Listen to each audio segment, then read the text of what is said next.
Oh, one, the silence that felt like leaving. There are moments in life when no one actually leaves, but something inside you realizes you've already been left behind. It doesn't happen with an argument. There's no slammed door. No final sentence to remember. It happens quietly. A message that never comes. A question that goes unanswered. A look that no longer stays long enough to see you. And at first, you tell yourself it's nothing. They're tired. They're busy. They just don't know how to talk right now. So you wait. You wait because leaving would mean admitting the truth. And the truth feels heavier than silence. But silence has weight too. It presses against your chest at night. It sits beside you in conversations that never quite reach the heart.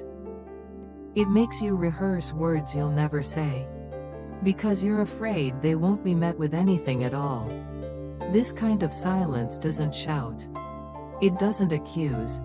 It simply withdraws. And somehow, that hurts more. Because when someone yells, at least you know they're still here. When someone goes quiet, you're left guessing whether you still exist in their emotional world.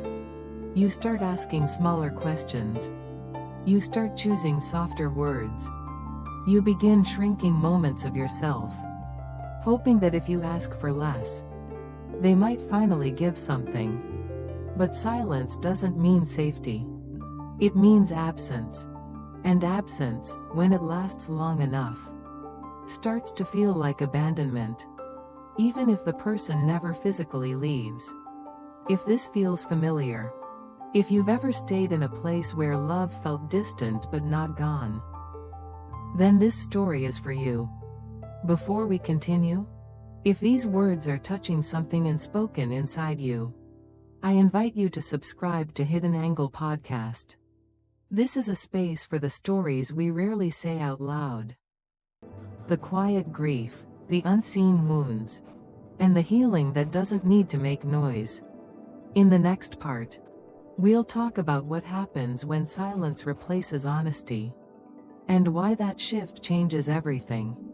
Oh, too, when silence replaces honesty. There's a moment when silence stops being neutral and becomes a substitute for honesty. It's not the quiet after reflection. Not the pause before choosing the right words. It's the silence that arrives instead of truth. You feel it when your questions are met with deflection. When "I don't know" starts to mean "I don't want to tell you." When the conversation ends not because it's resolved, but because one side has quietly stepped away. At first, you try to be understanding. You tell yourself that everyone processes differently. That pressure would only make things worse. So you give space. Then more space. Until space becomes distance. And somewhere in that distance, honesty disappears. What replaces it isn't peace. It's uncertainty. You begin reading tone instead of words. Timing instead of intention. Silences instead of answers. You replay conversations, looking for what you might have missed. A pause that lingered too long. A subject that was never returned to. And slowly, the relationship shifts. Not through conflict, but through avoidance. Silence becomes a shield. A way to stay without revealing. A way to remain present while emotionally withholding. And you, on the other side of that silence, start adjusting yourself to it. You stop asking questions that might go unanswered. You soften your needs so they don't echo back empty. You convince yourself that clarity is optional, as long as the connection still exists. But connection without honesty isn't connection. It's a performance of closeness. And the longer silence replaces honesty, the more invisible you begin to feel. Not because you aren't speaking, but because nothing you say seems to reach them. This is how emotional distance grows. Not loudly, not suddenly, but quietly, patiently, one unspoken truth at a time. 03 Abandonment without goodbye. Some forms of abandonment don't come with an ending. There's no farewell. No explanation to hold on to. Just a gradual absence that leaves you questioning your own reality. They don't disappear overnight. They slowly stop showing up. Emotionally, mentally, quietly. They're still there in the room. Still replying, still functioning, still part of your routine. But something essential is gone. And that's what makes this kind of abandonment so confusing. Because you're grieving someone who hasn't actually left. You start wondering if you're imagining it. If you're asking for too much. If your expectations are unreasonable. You tell yourself to be grateful for what remains. You learn to accept partial presence as if it were enough. But your body knows the difference. It knows when connection turns hollow. When warmth becomes polite. When love becomes obligation. This is abandonment without goodbye. There's no moment to prepare your heart. No final conversation to close the door. So your nervous system stays alert. Waiting for something to return. That already has. You keep hoping for a version of them. That no longer exists. And because there was no clear ending. You don't know when to stop holding on. You replay memories.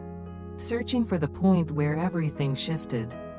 But abandonment like this doesn't arrive in one moment. It seeps in. Through unanswered feelings. Through conversations that never deepen. Through needs that go acknowledged but never met.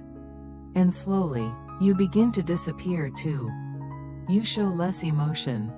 You need less reassurance. You expect less. Because expecting hurts. This is how abandonment teaches you to abandon yourself first. Not because you want to. But because staying fully present. In a place of emotional absence. Is too painful to sustain. 04 Emotional unavailability explained. Emotional unavailability isn't always cold. It isn't always cruel. And it rarely looks like indifference on the surface. Most of the time, it looks responsible. Calm. Even kind. They show up when it's practical. They do what's expected. They listen, just enough to seem present. But when the conversation moves toward feeling, toward vulnerability, toward truth that requires emotional risk, something closes. Not abruptly. Quietly. Emotional unavailability is not the absence of emotion. It's the avoidance of emotional exposure. It's knowing what you feel, but choosing not to share it. It's sensing someone's need, and meeting it with logic instead of presence. And often, the person who is emotionally unavailable doesn't see themselves that way.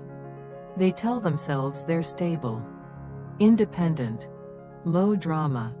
They may even believe they're protecting the relationship by not making things complicated. But what they're really protecting is distance. Because closeness requires uncertainty. It requires letting another person see parts of you that aren't controlled, aren't resolved, aren't strong. So they keep conversations safe, predictable, contained. And you, on the other side, feel something missing that you can't quite name. You try to explain it, but the words don't land. You try to connect, but the moment passes. This is what makes emotional unavailability so painful. There's no clear wrongdoing, no betrayal, no obvious neglect, just a pattern of emotional absence that slowly erodes intimacy. And the hardest part is this. You start blaming yourself. You wonder if you're too emotional, too needy, too intense. But emotional unavailability isn't about your needs being excessive. It's about your needs not having a place to land. 05 The slow disappearance inside a relationship. There is a kind of loss that doesn't look like loss at all. Nothing breaks. Nothing explodes. Nothing officially ends. You're still together. Still sharing space. Still showing up in each other's lives. But something inside you begins to fade. It starts small. You pause before speaking, unsure if your thoughts matter. You hesitate before sharing a feeling, wondering if it will be received or quietly dismissed. So you adjust. You choose safer topics, lighter emotions, versions of yourself that won't disrupt the balance. Not because you're hiding, but because you're learning what parts of you don't survive here. This is how the slow disappearance begins. You stop asking for reassurance. You stop expecting warmth. You stop noticing when your needs go unmet. Because noticing hurts too much. And the most painful part is that no one tells you to disappear. There's no command. No rejection. Just a pattern where your presence isn't fully met. So you adapt by becoming less expressive, less hopeful, less alive in the relationship. You still care. You still love. But you do it quietly now. You learn how to exist without taking up emotional space. And over time, you begin to mistake this survival for maturity. You tell yourself this is what adult relationships look like. That passion fades. That closeness changes. But deep down, you know the difference between natural change and emotional erosion. One is growth. The other is disappearance. And when you finally look inward, you realize the relationship didn't lose you all at once. It lost you slowly, each time you chose silence over honesty. Each time you minimized yourself to stay connected. Until one day, you're still there. But you're no longer fully present. 06 How you learned to stay quiet too. No one taught you to be quiet directly. It wasn't a rule. It wasn't a request. It was something you learned over time. You noticed what happened when you spoke honestly. How the room changed. How the energy shifted. Not in anger. Not in confrontation. But in withdrawal. Your words were met with silence. Or logic. Or a calm response that didn't actually meet what you were feeling. So you adjusted. At first, you spoke softer. You chose your words more carefully. You waited for the right moment that never quite came. Then you began editing yourself. You removed the parts that felt inconvenient. The questions that made things uncomfortable. The feelings that seemed to arrive at the wrong time. Not because they were wrong, but because they weren't welcomed. And slowly, you learned something dangerous. That being quiet kept the connection intact. Silence became a strategy. If you didn't ask, you couldn't be disappointed. If you didn't express, you couldn't be dismissed. If you stayed calm enough, small enough, agreeable enough, maybe nothing would fall apart. So you held things in. You swallowed reactions. You processed alone. You told yourself you were just being mature. But what you were really doing was training yourself not to need. And the body remembers that. It remembers the tension in your chest. When you want to speak but don't. The tightness in your throat. When you decide it's not worth it. You learned to stay quiet. Because staying quiet felt safer than being honest and unheard. But silence doesn't mean peace. It means suppression. And suppression doesn't disappear. It settles. It shows up later as exhaustion. As resentment you don't recognize. As a quiet sadness you can't explain. You didn't become quiet because that's who you are. You became quiet because you were adapting to emotional absence. And adaptation, when it lasts too long, starts to feel like identity. 07 Becoming smaller to keep someone close. At some point, staying starts to cost more than leaving. But you don't leave. You adjust. You become smaller. Not all at once. Not dramatically. You trim the edges of who you are. You soften opinions. You swallow reactions before they reach your mouth. You tell yourself it's compromise, that this is what love requires. But compromise is mutual. What you're doing is reduction. You notice which parts of you create distance, which feelings are met with discomfort, which needs are quietly ignored. So you learn to carry them alone. You stop bringing up what matters most to you. You stop asking for reassurance. You stop expecting emotional presence. Because every time you reach for more, you feel the space widen instead of close. So you reach for less. You make yourself easier to be with. Less demanding. Less emotional. Less you. And for a while, it works. They seem calmer. More relaxed. The relationship feels stable again.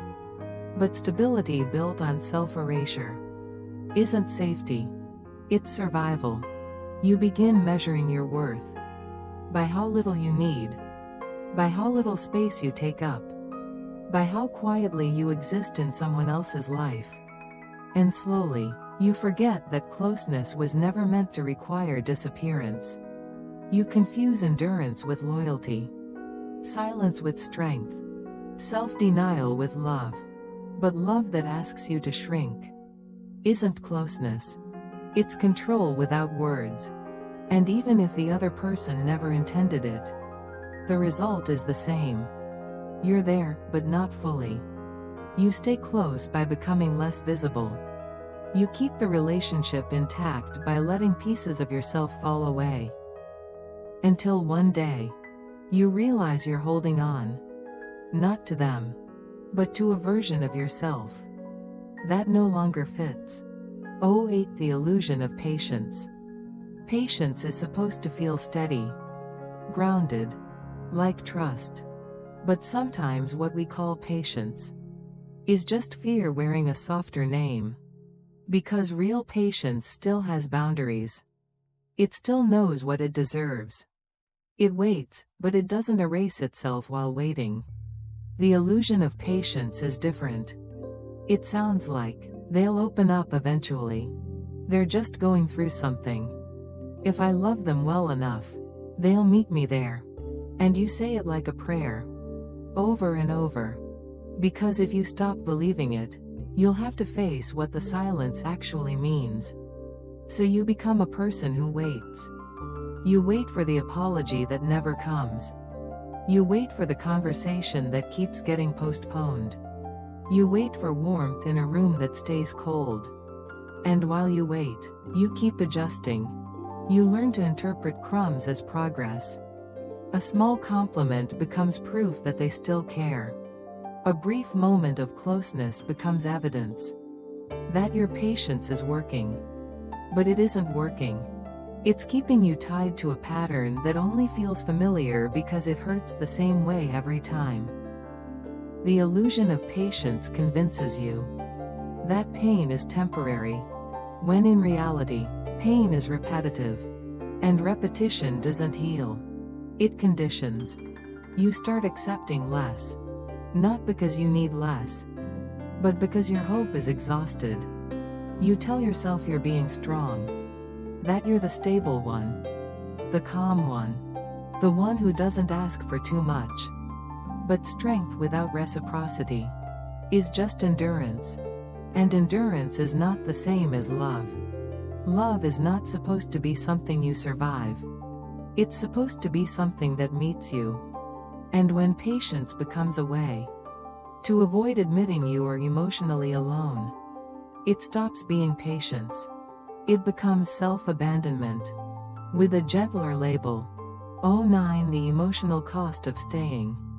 Staying doesn't always look like devotion. Sometimes it looks like quiet self-neglect. Because when you remain in a place where your feelings aren't met, your body starts paying the bill. It begins as restlessness. A tight chest at night. A mind that keeps circling the same question. Did I matter today? You wake up tired even after sleep. Because you're carrying conversations that never happened. You start walking on invisible glass. You measure your tone. You read the room before you speak. You become fluent in micro-signals, a delayed reply, a distant look, a shift in their voice, as if your peace depends on decoding them. And it does. Because clarity isn't available. So you substitute anxiety for certainty. That's one of the costs. You lose trust in your own nervous system. You stop knowing what's real. You second-guess what you felt. You tell yourself it's not that bad, while your stomach knots at the smallest silence. Another cost is resentment. Not the loud kind.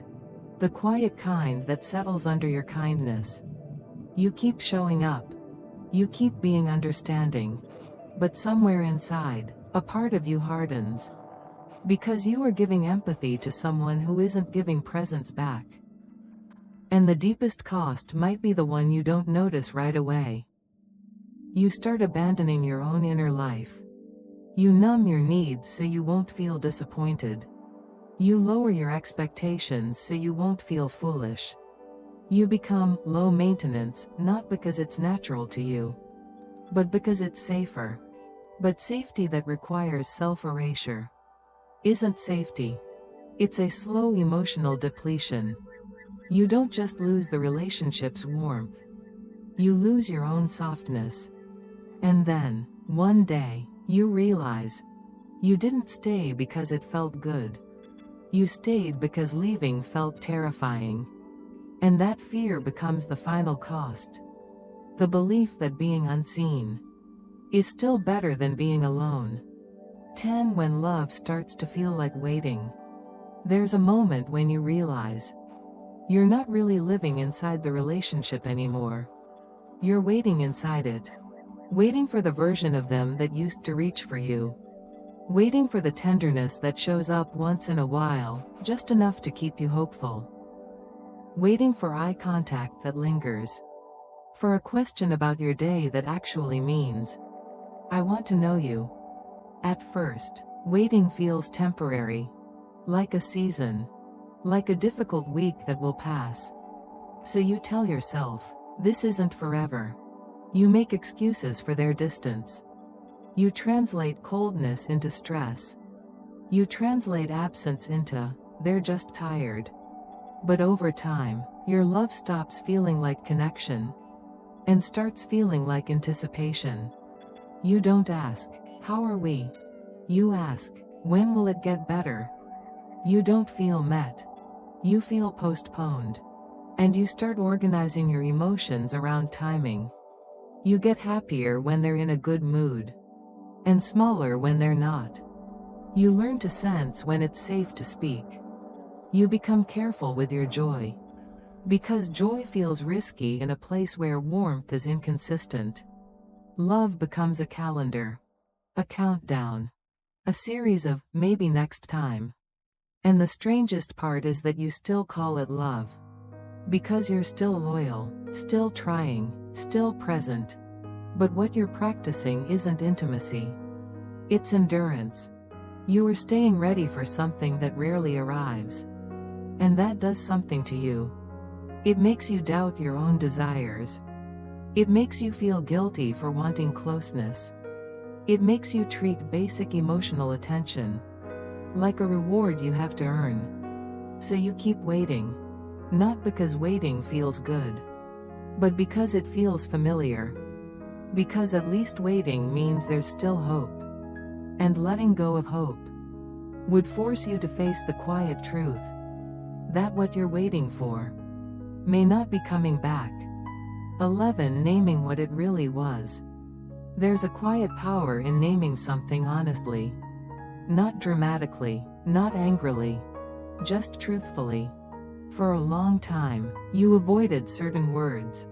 You called it a phase, a misunderstanding, a rough patch. You told yourself every relationship goes through distance. That love isn't always expressive. That some people just show care differently. And sometimes, that's true. But deep down, you knew this wasn't just difference. It was absence. And naming that feels terrifying. Because once you name it, you can no longer negotiate with it. You can't fix what isn't trying to meet you. You can't communicate with someone who has already chosen silence over engagement. So you begin to say the words slowly, carefully. This wasn't me being too sensitive. This wasn't me asking for too much. This wasn't a communication issue. It was emotional unavailability. It was abandonment without leaving. It was love offered without presence. And when you name it, something shifts inside you. The confusion loosens its grip. The self-blame softens. The endless mental replay begins to slow. Because clarity doesn't always bring relief. But it brings orientation. You finally understand why trying harder never worked. Why patience turned into exhaustion. Why love started to feel like waiting. It wasn't because you failed. It was because you were reaching for someone who wasn't reaching back. Naming the truth doesn't erase the pain, but it gives the pain a place to rest. It tells your nervous system, you're not crazy. You were responding to something real. And that recognition, quiet as it is the beginning of coming back to yourself. 12. Letting go of the hope that hurt you. Letting go isn't always about letting go of a person. Sometimes it's about letting go of a version of them you've been carrying in your mind. The one who will suddenly understand. The one who will wake up one day and finally meet you where you've been waiting. Hope can be beautiful. It can keep you alive in dark seasons. But there's a kind of hope that slowly becomes self-harm. The kind that asks you to keep enduring what keeps hurting you. Because hope, in these situations, doesn't feel like light, it feels like a bargain. If I stay soft, they'll stay. If I don't pressure them, they'll open up. If I'm patient enough, I'll finally be chosen. And you don't even realize how much you've given up. Just to keep that hope breathing. You gave up clarity. You gave up being fully seen. You gave up the right to ask, where are you emotionally? Without feeling guilty for wanting an answer. So letting go of that hope feels like losing the last thread. It feels like admitting that your love was not enough to change someone's capacity. And that hurts. Because you didn't want to believe that emotional availability is not something you can earn. It's something someone offers freely. Or they don't. Letting go of the hope that hurt you doesn't make you bitter. It makes you honest. It's the moment you stop confusing potential with reality. The moment you stop falling in love with what could be. And instead, you look at what is. Not with blame. Not with rage. With clarity. And in that clarity, you begin to feel something unfamiliar, relief. Not because the story is easy, but because you're no longer fighting the truth. You're no longer staying in the waiting room, calling it love. You're choosing to step out before you lose yourself completely. 13. The quiet grief no one sees. There's a kind of grief that doesn't get recognized. Because nothing happened. No breakup announcement. No dramatic ending. No clear loss for people to point to. So when you try to explain the heaviness, you don't have proof. You just have the feeling. The feeling of sitting next to someone and still feeling alone. The feeling of holding conversations in your head because speaking them out loud feels pointless. The feeling of missing what you never really had. Consistent warmth, steady presence, emotional safety. This grief is quiet. It shows up when you're doing something ordinary. Washing dishes, driving, folding laundry, and suddenly your chest tightens because you remember the way you kept hoping. It shows up when you see other people laugh freely. Touch without hesitation. Look at each other like they're home. And you realize you've been living In a place where love is always conditional, dependent on mood, timing, distance. The hardest part is that you can't mourn it publicly. You can't say, "I lost someone," because they're still around. They still text. They still exist in your life. So you mourn in private. You grieve the little moments that never got to become real. The late night talks that never happened. The apologies that never came. The softness that always stayed just out of reach. And because no one sees it, you start minimizing it. You tell yourself it shouldn't hurt this much. That you should be stronger. That you're overreacting. But grief doesn't ask for permission. Grief is simply love, with nowhere safe to go. And this kind of grief, the quiet kind, is often the most exhausting. Because you carry it alone, while still performing fine for the world. 14. Choosing yourself without drama. Choosing yourself doesn't always look like a breakup scene. It doesn't always come with tears in public, or a final speech that makes sense of everything. Sometimes choosing yourself is quiet. It's the moment you stop begging for clarity from someone who benefits from keeping things unclear. It's the moment you stop trying to prove that your needs are reasonable. You don't argue. You don't threaten. You don't perform pain just to be taken seriously. You simply begin to return to yourself. You start noticing your body again. How tense you feel before they reply. How small you become when they go distant. How your energy collapses after every almost conversation. And instead of calling it love, you call it what it is. A pattern that costs you too much. Choosing yourself without drama means refusing to make the other person the villain. Because sometimes they aren't evil. They're just unavailable. And you don't need a villain to justify walking away. You only need honesty. You begin to ask a different question. Not, how do I get them to choose me? But what happens to me when I keep choosing this? That question changes everything. Because it shifts the focus. From fixing them to protecting you. You stop measuring your worth by how long you can tolerate uncertainty. You stop treating basic emotional presence like a prize. And you begin to practice something new. Self-respect without violence. You don't have to announce your boundary. You can live it. You can stop explaining. Stop overfunctioning. Stop reaching first.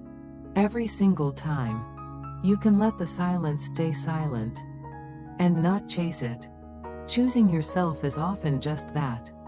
Not a loud exit. A quiet decision to no longer disappear. 15. Healing isn't loud. Healing doesn't announce itself. It doesn't arrive with clarity all at once. It doesn't feel triumphant. And it rarely looks like strength in the way movies portray it. Most of the time, healing is quiet. It's the absence of panic when your phone doesn't light up. It's the moment you notice your shoulders aren't tense anymore.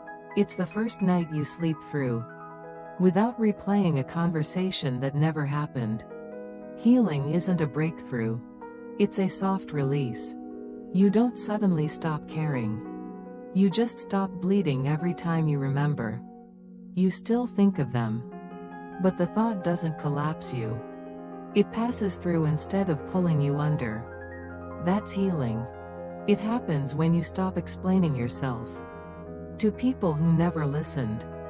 When you stop waiting for closure from someone who couldn't offer presence. Healing is choosing rest over rumination. It's realizing that peace feels unfamiliar because chaos felt like home for too long. So when things get quiet, you might mistake healing for emptiness. But emptiness isn't what this is. This is space. Space where anxiety used to live. Space where hope used to exhaust you.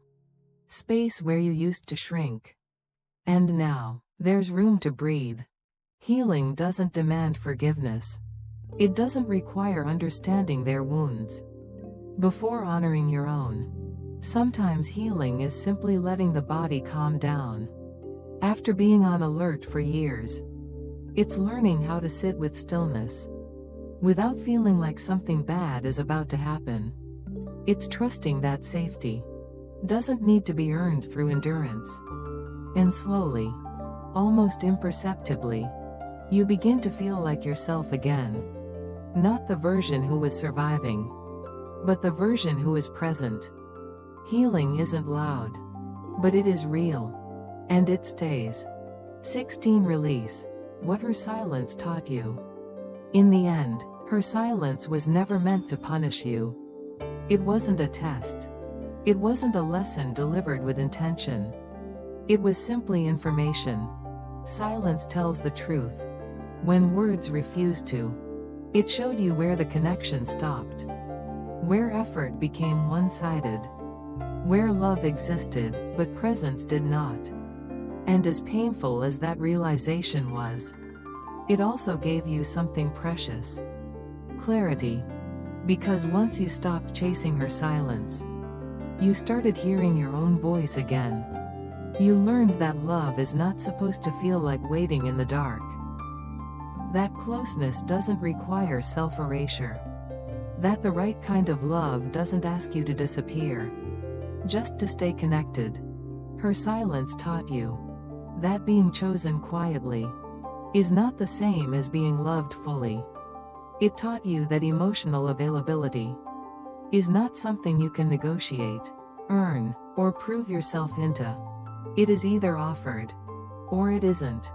And perhaps the most important thing it taught you is this: you are allowed to walk away from what keeps you lonely. You are allowed to stop explaining yourself to someone who never asked how you felt.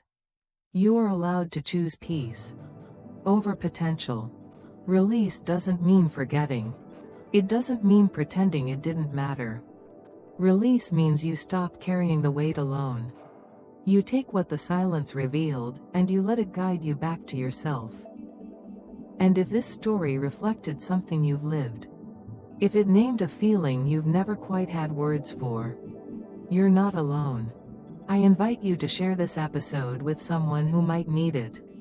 Leave a comment if any part of this resonated with you, and if you haven't yet, like this video and subscribe to Hidden Angle Podcast. This channel exists for the quiet truths, the ones that heal not by shouting, but by finally being heard. Thank you for being here, and thank you for choosing yourself.